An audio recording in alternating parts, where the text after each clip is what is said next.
Assembly ఆవరణలో కొత్త కండిషన్లు, ఫోటోలు వీడియోలు బ్యాన్, సభ లాబీల్లో బోర్డులు పెట్టిన సిబ్బంది. ఇక చూడండి, తెలంగాణ అసెంబ్లీ ఆవరణలో కొత్త కండిషన్స్ పెట్టిండ్రు.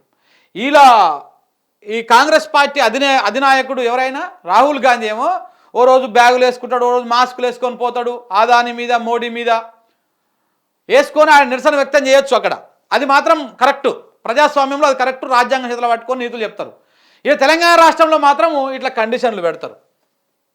తెలంగాణ రాష్ట్రంలో మాత్రం ఇట్లా ఎక్కడికక్కడ నిర్బంధం పెడతారు. ఇది అందుకే చెప్తున్నాం కదా, నియంత రేవంత్ రెడ్డి నియంత, 200% నియంతనే. ఇలాంటి నిర్బంధమైనటువంటి పాలన చేస్తున్నటువంటి వాళ్ళని నియంతనే అంటారు చరిత్రలో. ఇప్పుడు రేవంత్ రెడ్డి కూడా అలా, ఆయన పోకడలు కూడా అట్లనే ఉన్నాయి.